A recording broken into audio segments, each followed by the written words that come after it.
ennyo kiteekeddwa okuteekebwako amagezi, si kufa asi kyekikulu, wabula ekikulu yafudde embeera gyafiiriddeko nekyafiiriddeko kyekikulu, kubanga buli muntu kyanaafiirako kyagenda okulamulirwako, kyekigenda okutegeeza kyagenda okubeera oluvannyuma lw'okusinkana Allah subhanahu wa ta'ala. Weetegereza hadithi zino ssatu.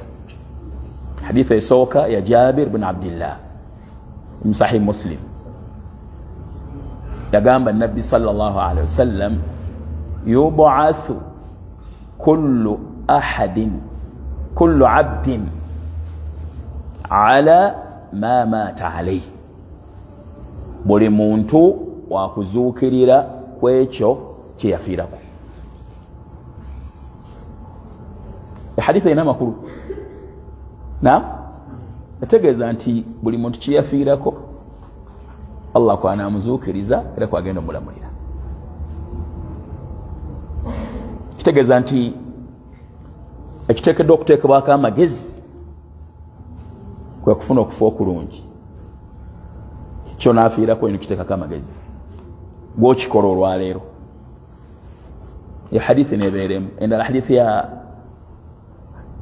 endala egamba nti innamal a'malu bil khawatimi, emirimu gitunuulirwa ku nkomerero yaagyo. Egamba eti eyo bil khawatimi, emirimu gitunuulirwa ku nkomerero yaagyo. Ganda baga nti obwata ofa magoba makulu. Omuntu asobola okuwangaala nga mukozi wa bubi, nga si mulongoofu, n'afunayo ng'anaatera okufa emyezi 2 mathalan, kyakulabirako. Naam, n'alongoosa wangi, n'akomekkereza, Allah n'amujjulula, n'akomekkereza n'enkomerero ennungi.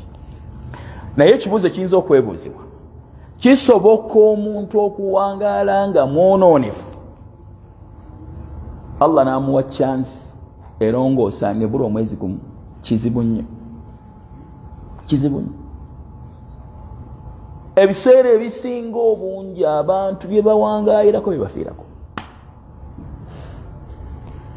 Wala Allah subhanahu wa ta'ala ganti wala tamutunna illa wa antum muslimun, okufa tekubatuukako okujjako nga muli basiraamu.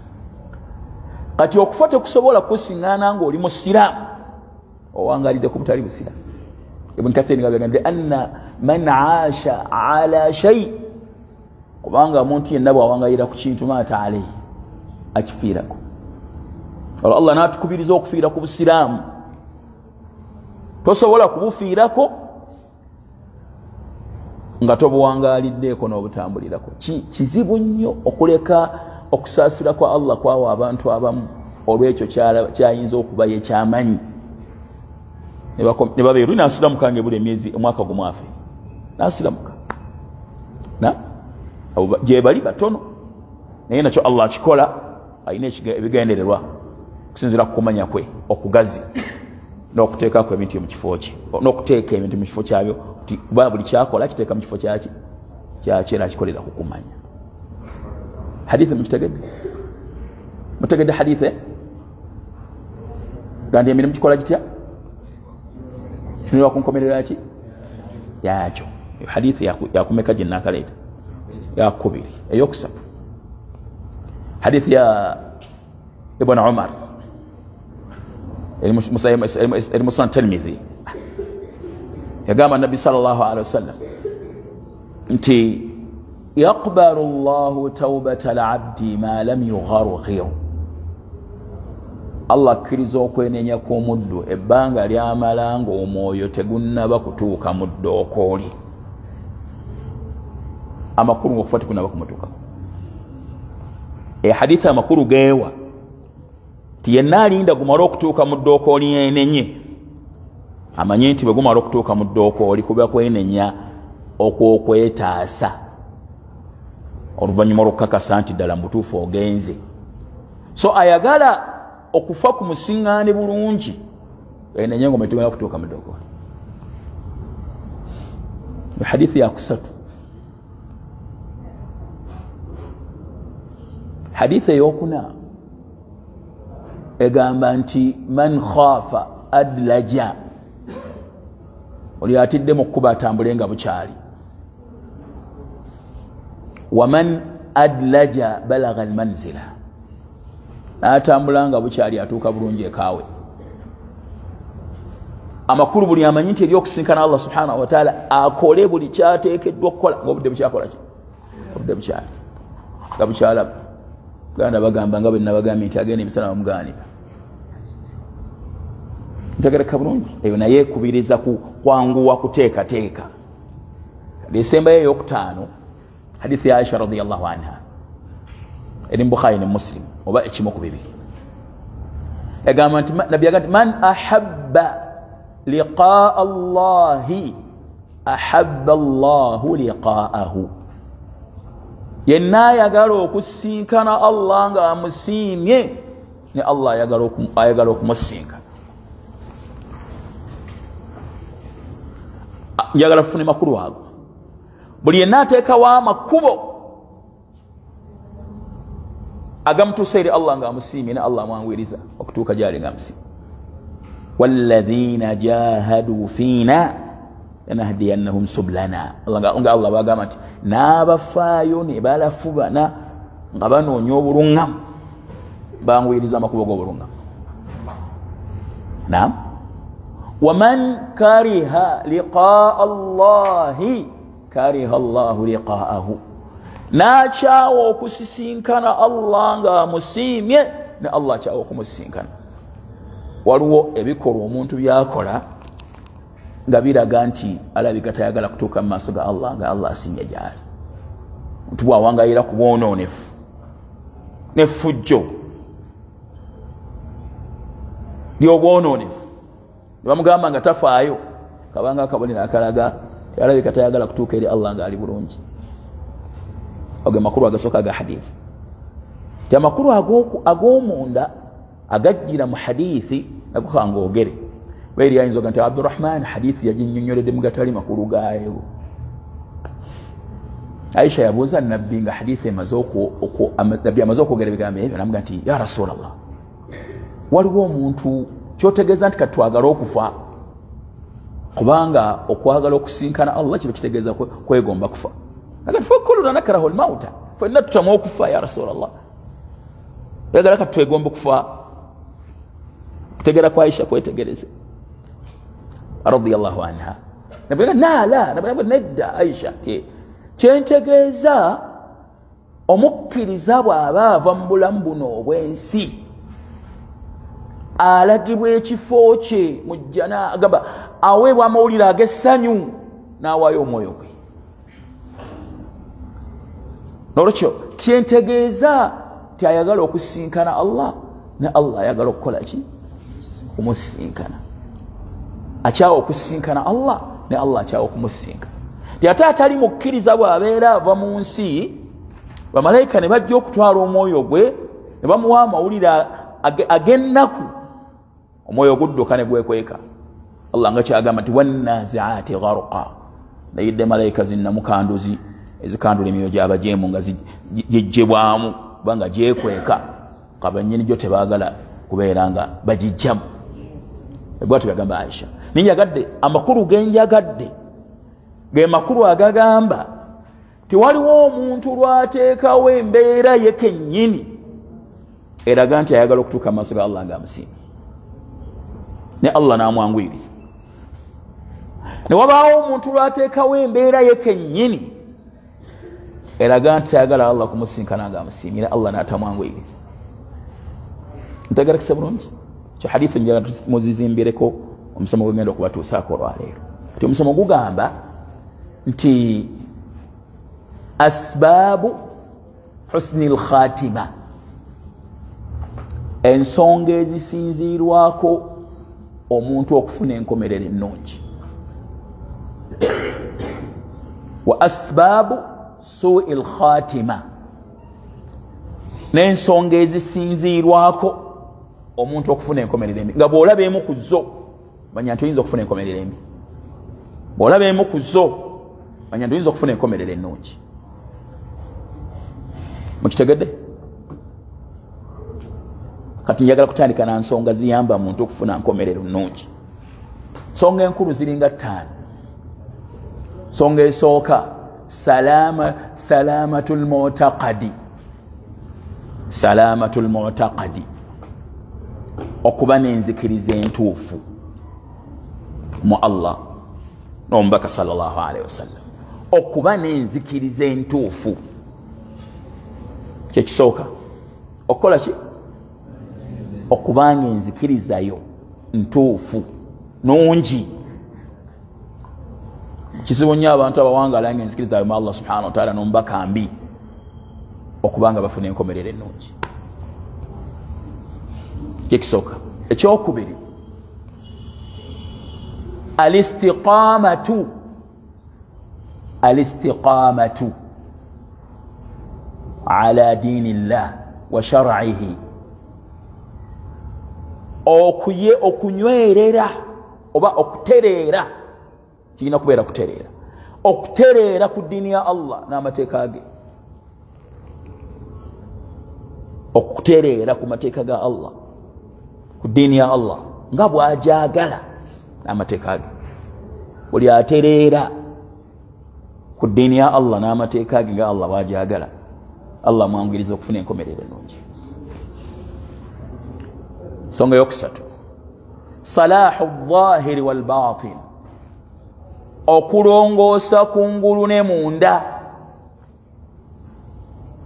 Okubanga kyoli kungulu kyoli munda, obutaba opposite, ng'ekiri munda kirala n'ekiri kungulu kirala. Abantu abakulaba kungulu balaba omusiraamu omulungi, naye ng'ebikolwa byo by'okola oluvannyuma lw'okubavaamu bikujja mu busiraamu.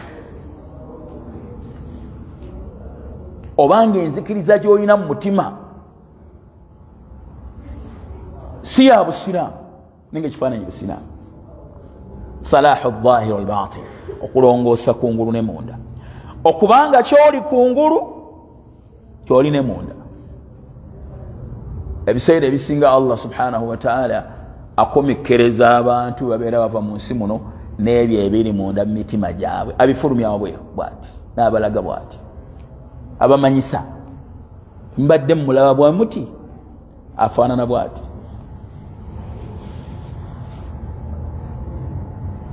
Kyakusatu, nsonga eyokuna, almubadaratu bitawba, okwanguyiriza okwenenya. Kubanga tetugenda kubeera batuukirivu abatalina mazambi.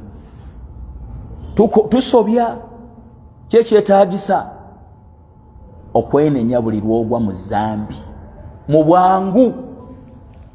Muki? Mu bwangu. Kubanga tomanyi bw'oyingira obuliri obukeesa ng'oli mulamu oba nedda. Kuba osobola okuyingira obuliri ng'oli mulamu ne bakubika. Nina mutabani wa jjajja wange yabeeranga Makiri Mubaraka, bwe bayitanga Mubaraka, bamuyitanga Kibirige rahimahullah.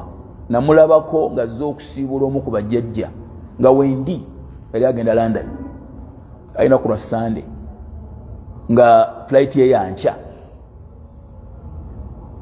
afiira mu buliri. Omu ku bamaama baffe abagenza okumukima amutwale ku airport yamusiŋŋaana yakafa ng'abuguma. Eyali agenda e London ku Monday yaziikibwa ku ssaawa 10 kwolwo. Lwekyo osobola okuyingira mu buliri n'otadda nga lwe lusembayo lw'oba oyingiddemu. Allah n'atakuzaamu. Kati oba olina ezambi lye wasuze nalyo bye wakoze olina okukakasa nti olyenenya nga tonneebaka kubanga tomanyi kigenda kuddira. wama tadri nafsun maatha taksibu ghadan, teri amanyi kyanakola nkya. ma tadri nafsun biayi ardin tamut, teri amanyi wanaafiira.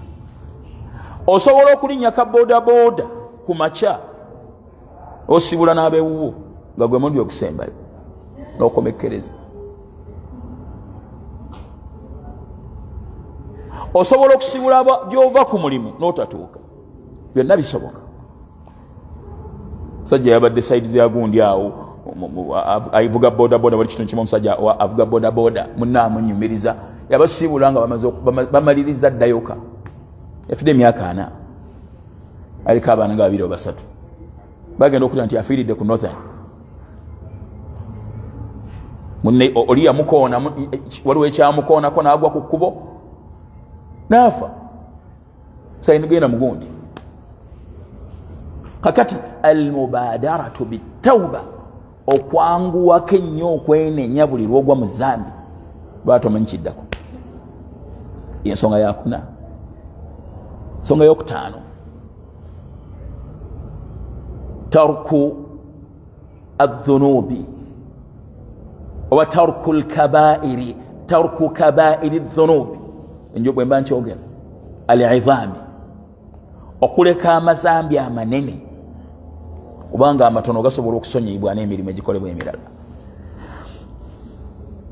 okwewala amazambi amanene, obwenzi, obulimba, okulya riba, okugeya, olugambo, amazambi amanene ng'ogyeko shiriki, yani n'eddaala lirye yatandikirwako okwewala,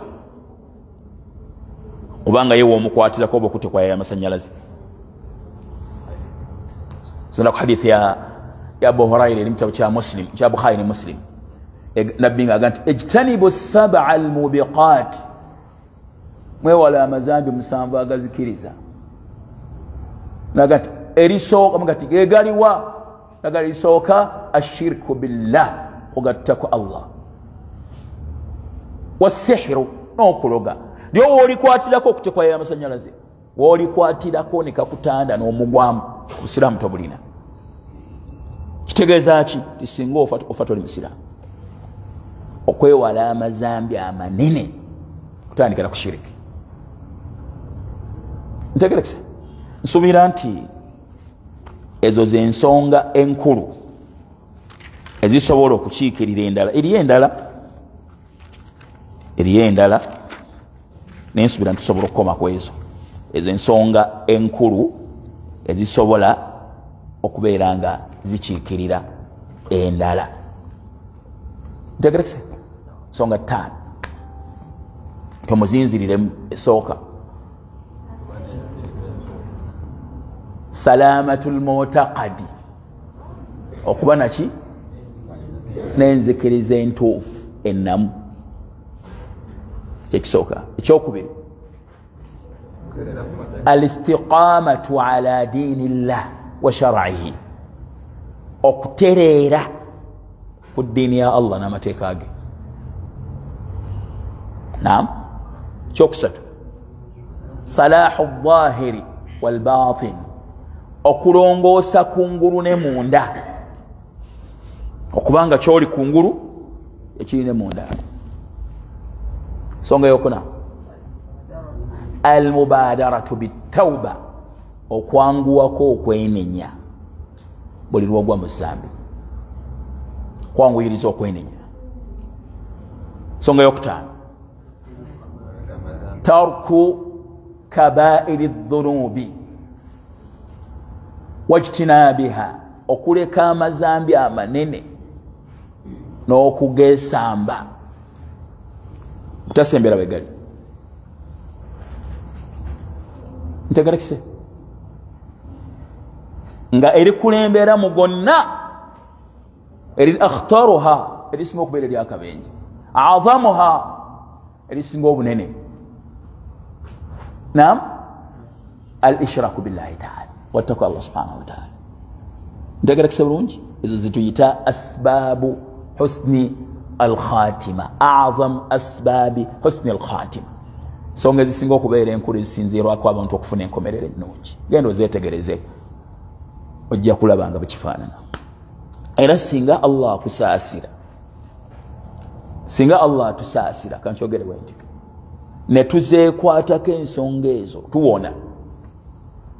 tuwona nitutuuka bulungi. Singa tuzeekwatako tusobola okutuuka obulungi. Abantu ne bakaaba, ago bakaabira aseka. Waliwo abakaabirwa nga baseka, wabawo n'abakaabirwa nga nabo bakaaba. Obadde okimanyi? Eriyo abantu ng'abantu bamukaabira ng'aseka, nebaayo abantu ng'abantu bamukaabira nga naye akaaba. Akaabira kudda kubaako na byatereeza, wabudde tewali. Nga Imam Shafi'i bw'aga nti yabna Adama, owange omuntu, wange omwana wa Adamu, waladatka ummuka bakiyan, nyoko yakuzaala ng'okaaba, wannaasu min hawlika yadhakuna sururan, abantu abakwetoolodde baseka olw'okuzaalibwako. Weewuunye bantu baseka, ate gwe baseka, bwe baseka basanyufu, ate okaaba. Naye nno bo baagala okaabe, no kabayinza n'okukusuna tannakaaba. Kyabaga nti fahris ala amalin, wankira nnyo kukola buli mulimu gwonna Allah gwasiima. Takunu idha baku, kibeera abantu bwe balikaaba, fi yaumi mautik, mu lunaku lw'okufaako, dahikan masruran, ng'oseka oli musanyufu. Bwatu byagamba Shafi'i rahimahullahu ta'ala. Ntegerekesa bulungi. Kati waliwo kye bayita asbaabu su'il khatima, njagala nazo nziyitemu. Ensonga ezisinziirwako abantu okufuna enkomerero embi, ezisinziirwako ebiwoobe n'emiranga mu ntaana. Ziri ensonga nga 6 enkulu. Esooka fasadul mu'taqadi,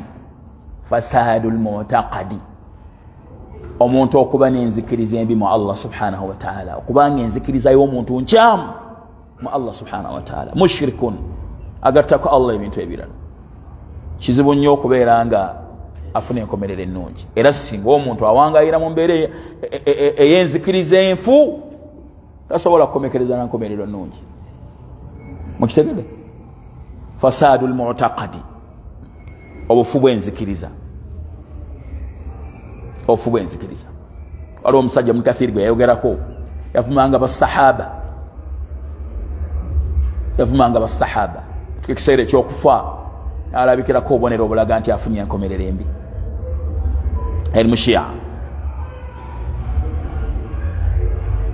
Yali mushia, okuba n'enzikiriza embi. Naam, kuba eritwala omuntu eri okufuna enkomerero embi. Ekyokubiri,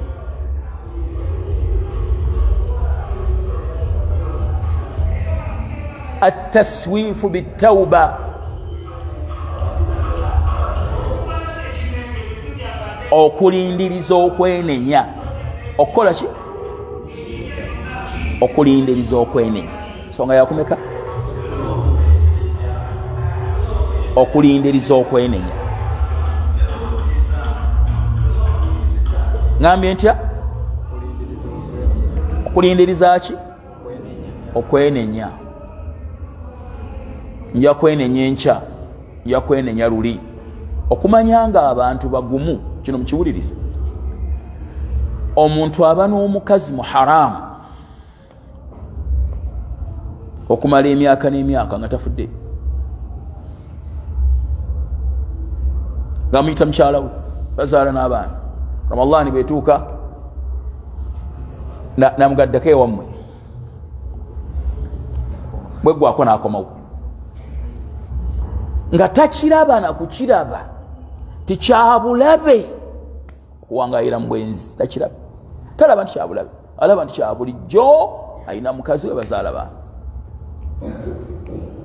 Nja kwenenya, bajja kutuwoowa, ekitwala kyabulijjo. naye abakkiriza tebakitwala abakkiriza abajjuvu b'obukkiriza tebakitwala nti obwenzi kya bulijjo abada. Waliwo omusajja bamunyumiriza mu Ramadhaani eyaggwa yawangala n'omukazi mu bwenzi okumala obuwangaazi bwabwe obusinga okubeera obungi n'agaana okumuwoowa naye Ramadhaani emu bw'amala ogisiiba yamugamba agende ewaabwe n'agenda ewaabwe eyamala okusiiba tokiteekeddwa kuddako balina okutuwoowa n'ateekateeka enteekateeka y'okuba wasalize kasese eyo n'afiira mu accident n'abantu abalala nga bagenda okubawo. Okulindiriza okwenenya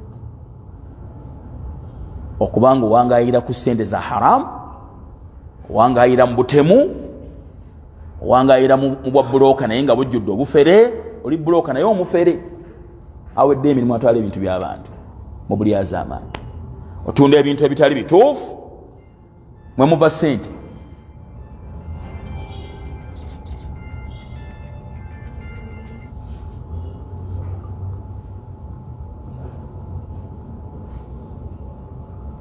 Nekyo tokiraba n'owangaala bw'otyo n'ofa nga oli muntu afiiridde mu haramu, oli mutamiivu, onywamu, ojja kwenenya n'ofa nga okyagenda onywa omwenge mu bubba oba okyagenda mabaala. Naam, oli musamize, ffe katusooke tutereeza ebyobuwangwa. Abo nabo basooka kutereeza byabwe balyoka babeera obulungi, musooke mutereeza ebyammwe. Mugenda mu byalo ne musamira ne mutereka ebintu ebifu okufa ne kukusiŋŋaana nga bwotyo bwokola ki nja kwenenya kansooke ntereeze noonye ssente. Attaswifu bittawuba, okulindiriza okukola ki? Okulindiriza okwenenya kyabulabe. Ekyokusatu tuulul amali. Tuulul amali, kigambo amali kyawukana ku amali mu Luwarabu. Amali bil ayn, amali bil hamza. Amali kitegeeza mirimu, amali kitegeeza ssuubi. Tuulul amali, okuba n'essuubi eggwanvu ku bulamu buno obw'ensi nti ojja kubeera ku nsi ekiseera kiwanvu. Kati mu 2 Hijja nti nja gikola mu 2 kati nkyali n'ebintawanya bingi. Malakul mauti ne kusiŋŋaana nga Hijja yakukakatako naye nga togikoze, nofa nga togikoze. Olina essuubi gwanvu nti ojja kukola, ojja kulongoosereza mu maaso, obeera nga bannabyabufuzi bo emyaka tebagirinaako buzibu okubeera nga bagamba nti ekyo tugenda kikola mu bbanga bwe riti, nja kudda mu kiseera bwe kiti. Gwe si bw'olina okubeera, gwe kiseera ky'olina ky'obala wangi, ky'olina ky'okola ki? Tobala myaka gya mu maaso, tobala, bala ky'olina bw'oti mu mukono gwo tikye nina okutereerezaamu, tobala kuba tomanyi kigenda kuddako. Njagala mbu ekyo okulabirako, kino njagala nakyo nkireeta ensaba okutuuka ku kirala. Ntera okukyogera ennaku zino, watunira ffenna abali wano batudde 27 okutuuka obulayo emyaka 47, 27. Kitegeeza nti abali wano ng'oweza emyaka 50 togenda kubaawo. Okuleka ennyo nga Allah akuwangaazizza emyaka kibeera 9 mu 7 oba olina 5, ate bw'onaaba olina 9 mu 7 kitegeeza ogenda kuba tolina makulu. Akati alina 27 alina 8 mu 7, alina 3 27 alina 7 mu 7, alina 2 mubali wano obuvubuka obuto obuli wano myaka 27 alina 6 mu 7. Omwana omuto w'omwaka ogumu agenda kuba alina emyaka 4 mu 7. 48 omwaka ogumu bwati mu kiseera kino kitegeeza kyekyo kitegeeza nti ku nsi tuliko ekiseera kiki kitono tuliko ekiseera kitono abantu balabaseka Muzaata rahimahullah ng'afudde waliwo abamwandikako mu mawulire nebaga nti yabadde ayina emyaka 67 zirina kojja wange Seeka Muzaata yagendanga ewuwe twalina emmotoka ntuba okuziika naga nedda Muzaata muto taweze egyo emyaka ng'agijjawo yafiira ku myaka 58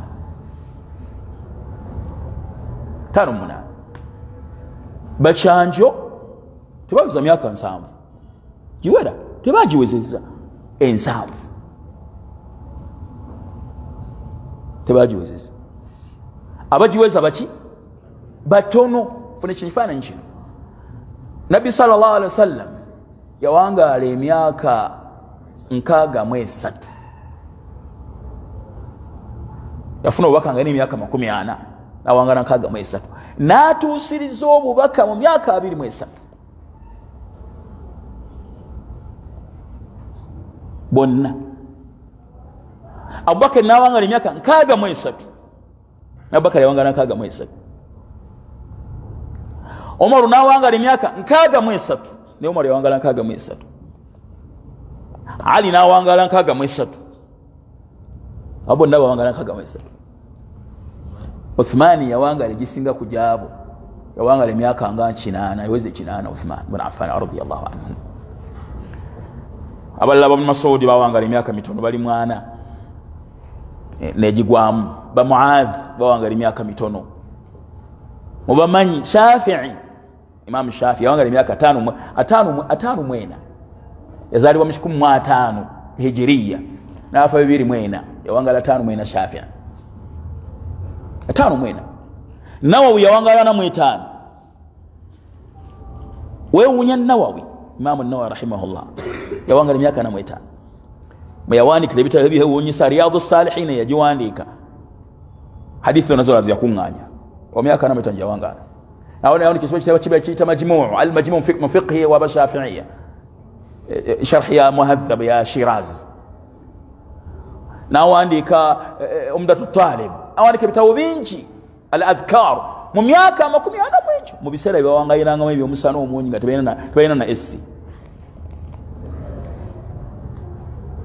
tegera kisabulungi kichenjagala mu bino binaye mbategeza nokubagamba emyaka naki tekisa kituyina ku nsi kitono kiki Allah gan inna na'ti al-ardha nanqusuha kensi ngenda njikendeeza Allah bwagamba ajikendeeza atya nokukendeeza nokujjako abantu bano ne bagenda bano ne bajja bano bagenda tugenda kutuuka ekiseera nga bwe mbagambe mu ejo emyaka 27 gaba mukisa teboogerwako nga tebakyayugirwako bakitiiba kyeyune nga teri aboogerako baani nga teboogerwako era nga tebabeera ku programu egenda kusomesa nga ate aboogerwako baki balala nga n'ebiriwo biki birala hatta 25 tugiraba nti teri wala nnyo ebuzaako emyaka emeka mugana mose 25 okuva kati 27 naye 27 ago abanaagafuna okuweza okutuuka mu 25 batono si bangi muffe oba oliawo olwekyo mubireetera abantu okufuna enkomerero embi tulul amal okuba n'essuubi egwanvu ku bulamu buno obwensi bajja kubawo ekiseera kiwanvu kitegedde naam kyo kyakumeka kitogedde kyakusatu ekyokuna hubbu lmaasiya okwagala amazambi omuntu okuba nga akola ezambi naye nga limuwoomera n'okumuwoomera alikola nga talina kawuliramu hubbu lmaasiya naye niweyengera mu mubiri nefuuka kitundu ku ye kana bwe yaganda ekiseera kigenda kutuuka nga abantu yastahiluna alhira ng'obwenzi babufuula halaali olw'okuyitiriza okubukola bugenda kutuuka ekiseera nga bulinganga obuli halaali gye bali nga basiraamu okwagala ebikolwa eby'obujeemu wangi okwagala ebikolo byaki ensonga esinzira kabona okufuna ki komerere ensonga yokuna yakutaano otyo esooka okuba n'enzikiriza enkya ma Allah n'omubaka ensonga eyokubiri okulindiriza okwenenya ataswifu bitauba kulindiriza okukola ki okwenenya eyokusatu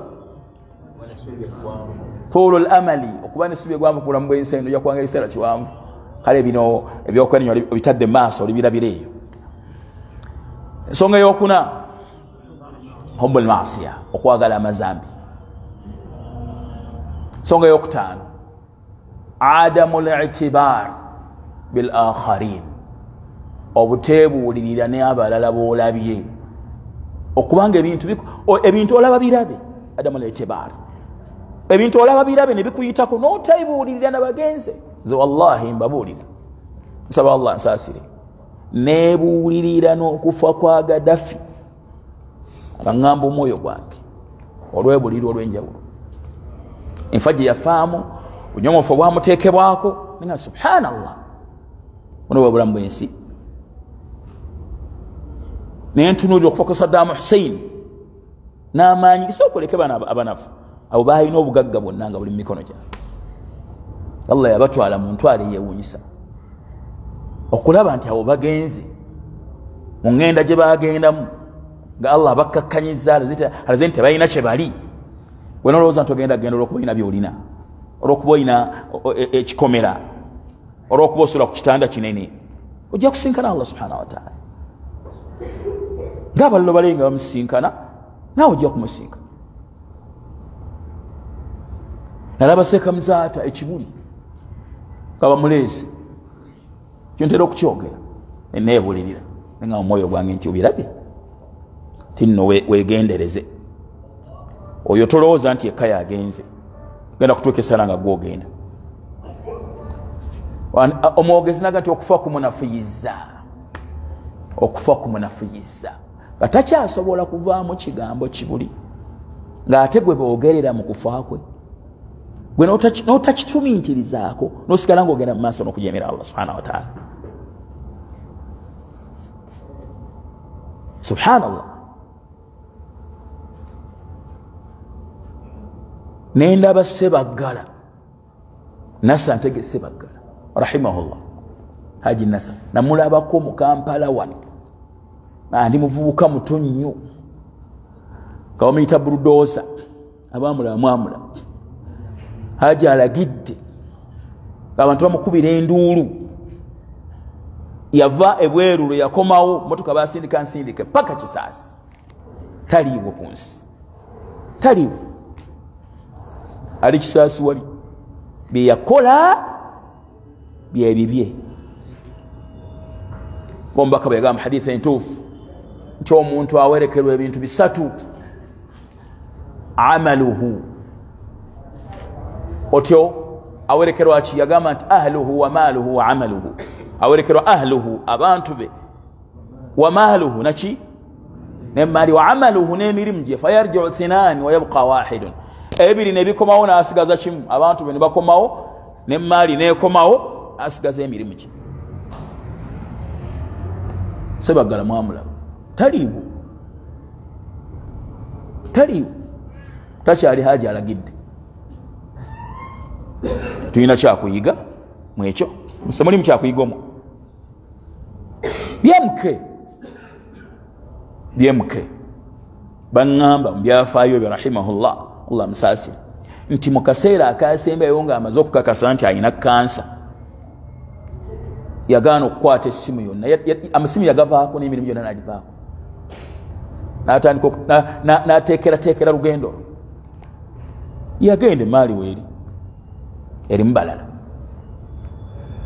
wenolowooza nti byolina bigenda kugaana okudda eri Allah subhanahu wa ta'ala kogende mu maaso kogende mu masabo kosamire kokole biki olowooza okusamira kugenda kugaana okusinkana Allah subhanahu wa ta'ala nti olwokuba osamira nnyo bajjajja obamanyi obawe ekitiibwa miskiini ng'olabye yakusinkana Allah olunaku lumu olikakasa nti biwaliko byali bifu miskin anta oli miskin gosinga amaskini bonna bo babote botegeera nalaba ku musajja omulala mu Uganda wano bamuyitanga Suleiman Kigundu wamulabako rahimahullah yali musajja munene yalina nyini Grand Bank ekizimbe kiri awo ku Kampala Road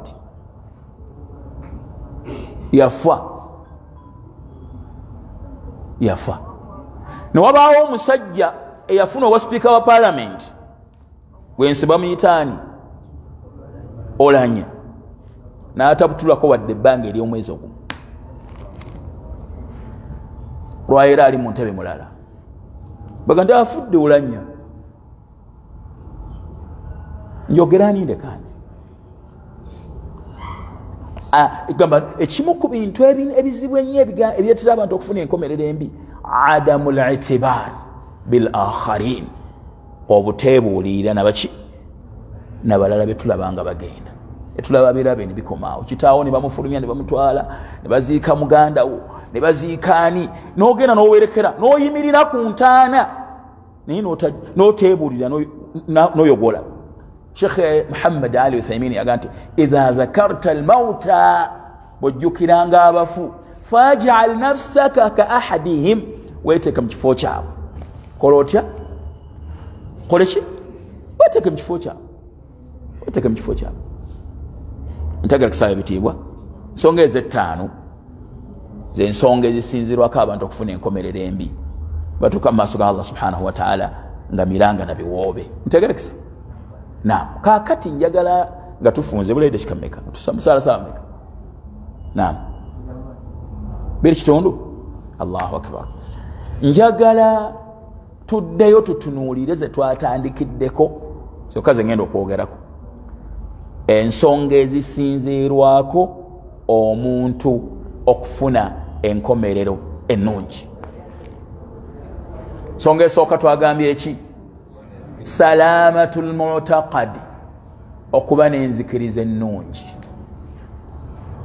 mu Allah subhanahu wa ta'ala Allah agamba mu Qur'an ekitiibwa nti yawma la yanfa'u malun wala banun batiisa olunaku lutagenda kugasa mayi newankubadde abaana illa man ata allaha biqalbin salim okujjako alisinkana Allah nga alina omwoyo omulamu kati omwoyo omulamu gwe mwoyo omulamu ogwenzikiriza mwoyo omulamu ogwaki omuntu tasobola kubeera mulamu mwoyo gw'omuntu tegusobola kubeera mulamu enzikiriza yenfu wangi ngaki enzikiriza nfu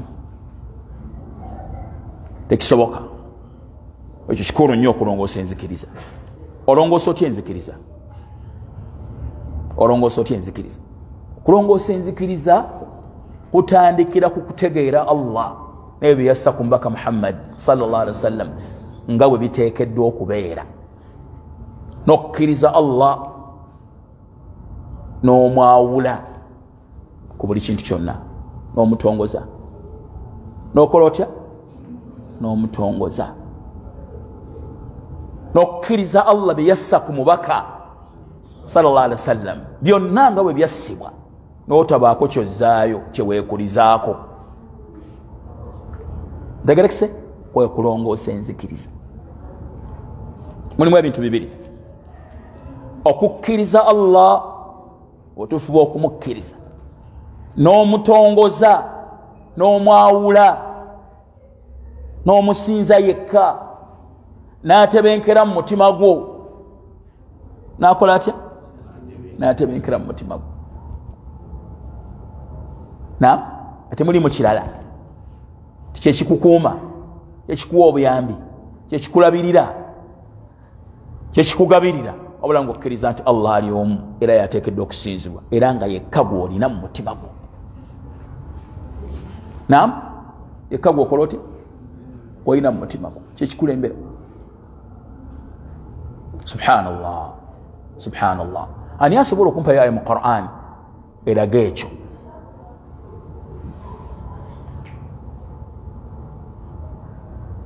eyogera ku nsonga eyo naam inna alladhina qalu rabbuna Allah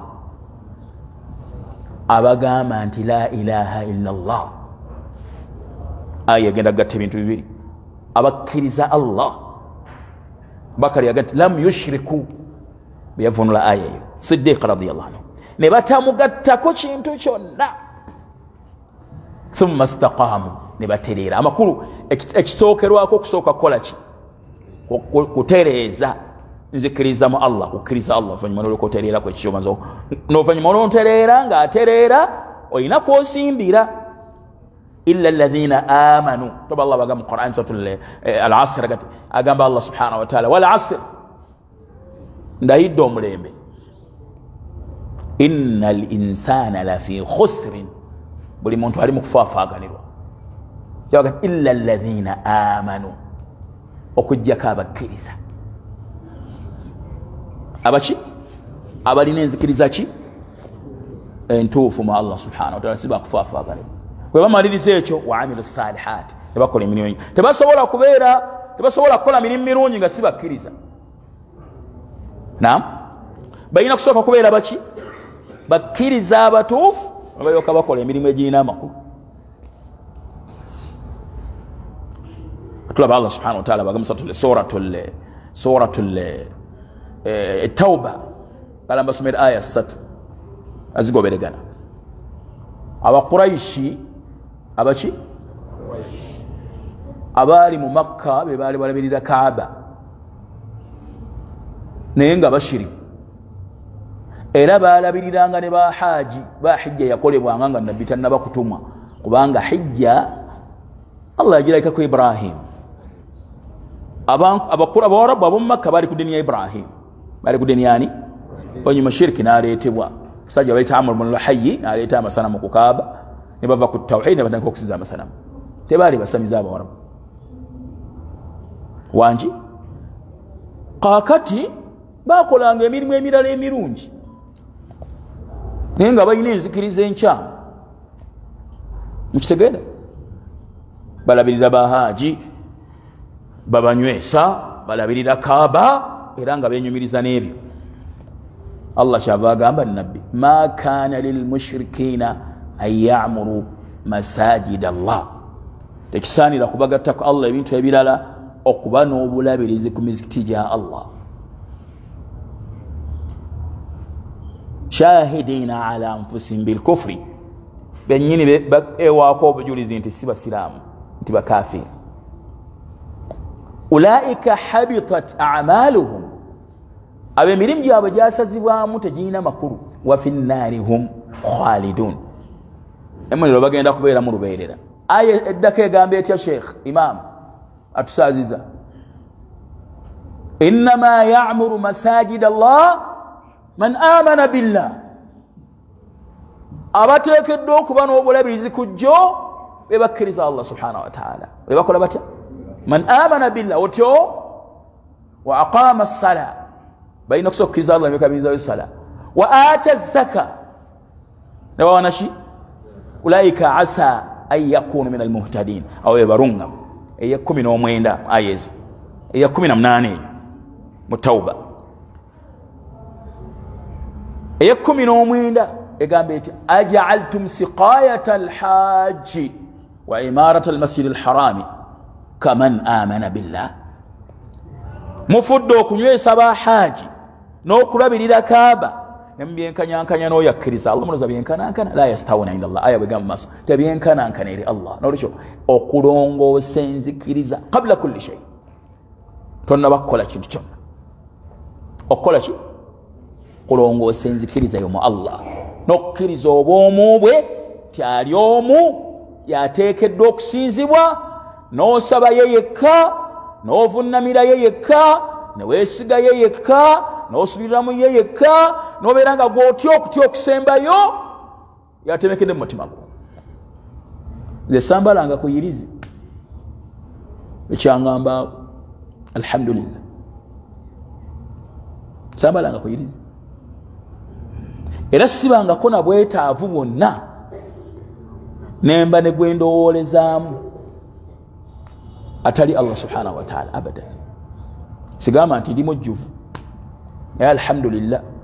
Era ekimu ku bisinga okunsanyusa nze kwe kubanga ekyenyi kyange nkiteeka ku ttaka nga sikiteerako bitonde. Bwe nteeka ekyenyi kyange ku ttaka nenga subhana rabbiyal a'la, subhana rabbiyal a'la, sibaayo na mulala. Wayawukana mukama wange owa waggulu, wayawukana mukama wange owa waggulu, wayawukana mukama, sibaayo na kintu kirala kyonna kyempa kitiibwa ekyo abadan. Nkiwa mutonzi ola mu hadithi entuufu egamba nti taakulu nnar ajisama bani adama, ti omuliro ogenda kulya emibiri gy'abaana ba Adamu abagenda okuyingira omuliro, abagenda okuyitako omuliro olw'amazambi amanene ge baafiirako naye nga balina tawhid, bagenda kwokebwa omuliro ebitundu byonna ebisigadde illa mawadhi'a sujud, kujjako efe byavunamiranga Allah byokka tebigenda kwokebwa. Era bagenda kubajja mu muliro nga Allah abajjeyo nga basiridde illa mawadhi'a sujud, kujjako efe byavunamiranga Allah tebigenda kwokebwa. Olwekyo oteekeddwa okubanga enzikiriza yeddebenkeddemu Allah, ng'olina enzikiriza entuufu mu Allah. Naam, okusobola okufuna enkomerero ennungi, okumukkiriza butufu okumukkiriza n'omubaka we sallallahu alaihi wasallam. Mukitegedde bulungi? Funa hadithi eno, musajja omu yajja n'abuuza Nabi sallallahu alaihi wasallam, namugamba nti mbuulirayo ekigambo, sigenda kukibuuza mulala yenna atali ggwe. Nanga qul amantu billah, nanga kkiriza Allah, tegeera Allah, wastaqim, okola otya?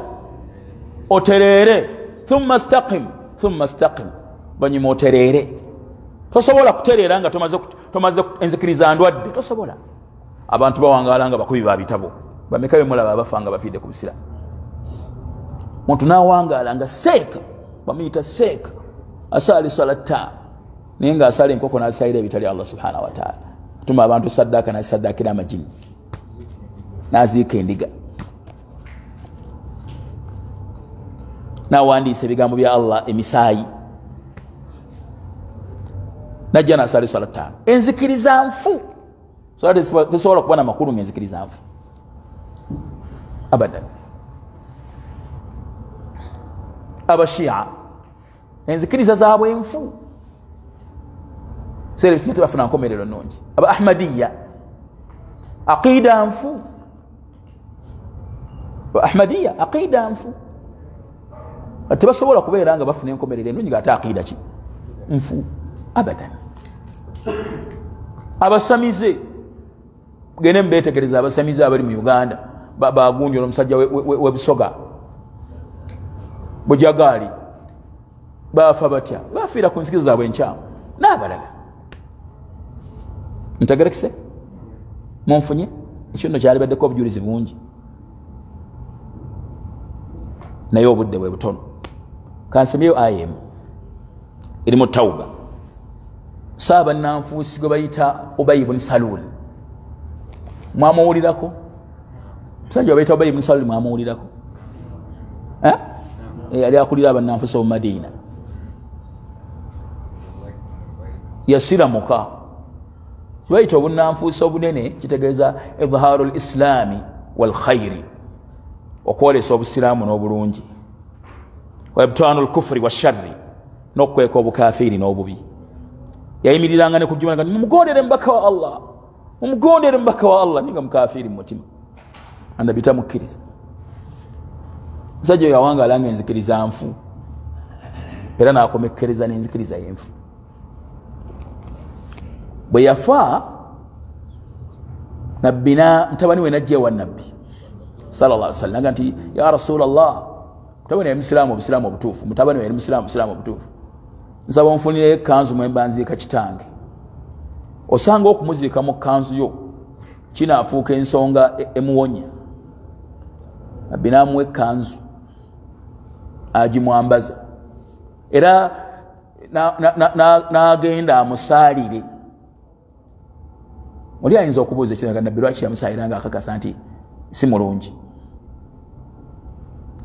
bibamugamba nako basahaba mutabani we nga ne mutabani we kwali tiwandi musse banga amanyiddwa nti munanfuusi naga nedda abantu bajjaga nti Muhammad yattabanne atta abasiraamu be waba ndi bagenda kwawula musiraamu mutuufu n'atali n'olwekyo nabbi yajja okumusaali abi wajja okumusaalira Omar n'amuga nti ya Rasulallah omusajja gw'omanyi nti munaafiq ogenda kumusaalira ninga ne bwamusaalira tekigenda kumugasa kabenga musaalire nabbi abi amala okumusaalira Allah n'amuziyiza okuddayo okusaalira omunnanfuusi yenna n'amuga nti wala tusalli ala ahadin minhum mata abada wala tusalli ala ahadin minhum mata abada tosaayiranga n'omuvo abeera afudde obugendere abafaanana bwe bati wala taqumu ala qabrihi toyimiriranga ne ku ntaana ye nti omusabira innahum kafaru billahi wa maatu wa hum fasiqun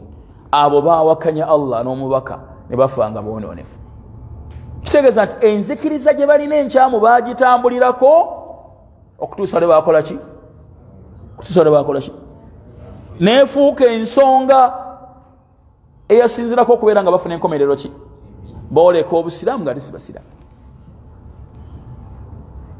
naam mukitegedde mu ayira Allah subhanahu wa ta'ala yagamba yagera ku bannanfuusi yaga nti fala tujibka amwaluhum emaali yaabwe tekwewuunyisa wala auladuhum wadde abaana baabwe innama yuridu llahu liyuadhibahum biha Allah yagala ababonereze naye emaali yaabwe balowooze nti bali safe so nga tebali safe otyo muliyo aya watazhaqa anfusuhum fi dunya nam watazhaqa anfusuhum wa hum kafirun bajibwe emyoyo gyabwe nga si bakkiriza makulu waliwo Allah lwawa omuntu ebyengera atayimuwadde olw'okubanga amwagala Allah awa ensigo ayagala ne bw'atakola ki ayimuwadde lwakumutwaliriza nalowooza nti ali safe ata okutuusa lwafa nga tafunye nafiira ku bwononefu.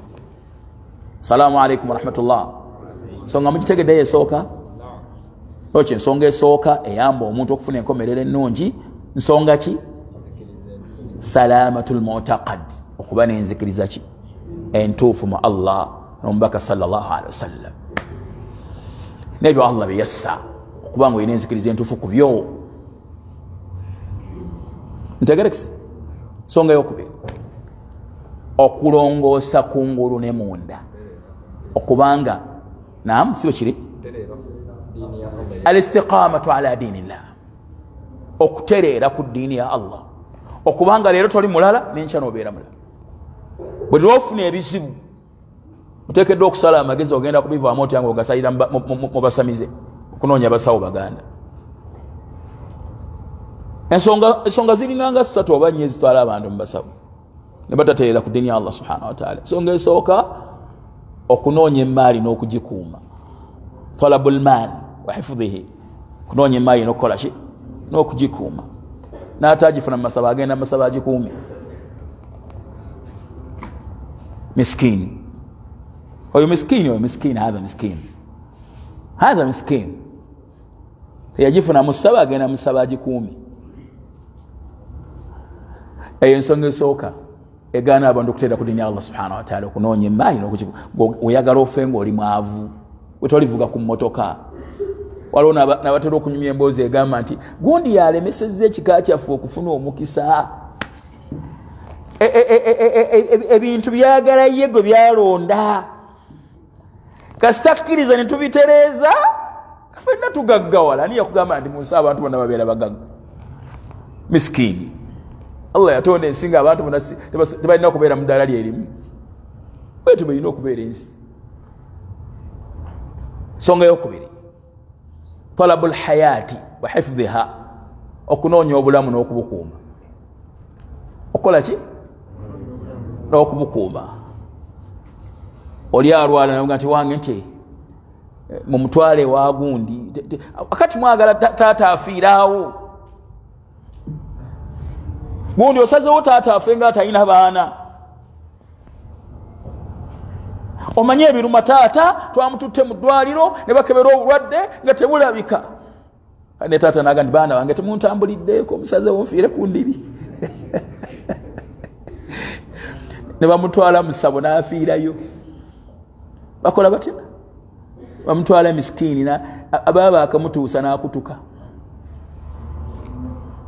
kubanga si buli alwala nti alina okuwona ekyo nakyo mukimanyi wala ndi omuntu asobola okusomera ruqya n'atawona twasobola okutwalibwa omusawo nga musawo mukugu nnyo n'afa sitteeka ne buli alwala alina okukola ki okuwona waliwo olwadde bwolwala ng'olina okugenda kati n'ofiirwa eddiini yo nga sisobola kufiira wano mu bbanga so nga ate ogenda kufa ate ale n'ofa ng'obyonoonye nga ne gy'ogenda wabi waliwo omuntu gw'osaayira n'omusaasira oyimirira ku jeneza y'omuntu ng'omumanyi nga wa famire wa Luganda ng'omumanyi tinayirizi ziri mu mulyango n'omusaasira nga tonaawonye oba tawonye waliwo omuntu gw'osaasira ndegerekisa ensonga yokubye twala abantu mu masabo ne batateerera ku ddiini ya Allah subhanahu wa ta'ala bulamu bayinza okufiirwa obulamu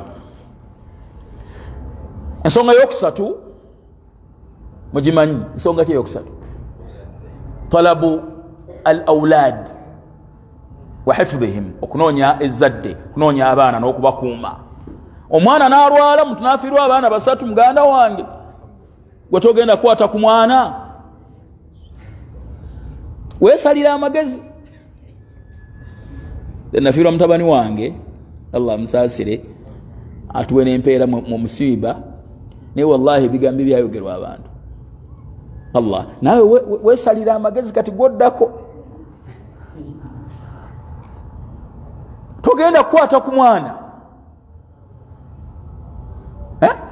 olowooza nakwata ku mwana akati no bano abakyala abalala abata Allah bagesezza n'okubanga tebafunye baana abo bakazi batwate ne kiyitirira omufuma maze emyaka emeka 6 10 tolabanga ku mwana weesalira amagezi ani agaba abaana ya Allah subhanahu wa ta'ala yahabu man yasha inatha gwaba yagadda muwaba wala wa yahabu man yasha dhukura wagadda muwaba lenzi wa yaj'al man yasha kinyagala mchokka aqima wena gwasalona amufuro omugumba nga alina ensonga teri kyateekawo nga talina ki gwafudde omwavu amufuro omwavu nga alina kiki sobola okumufura omugagga n'afuuka mukafiiri n'ava mu busiraamu afuuka musamize newabaawo gwalabanga ekisobola okumufuula omuntu mulamu kubeera mugagga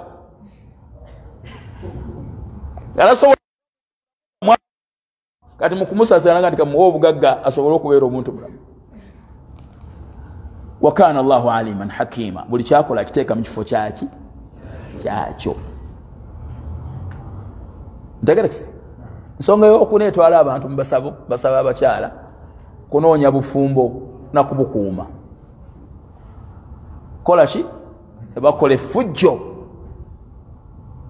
fujjo emisikini ekyewuunyisa anoonya obufumbo basobola omuwa talaka nga yakamala omwaka gumu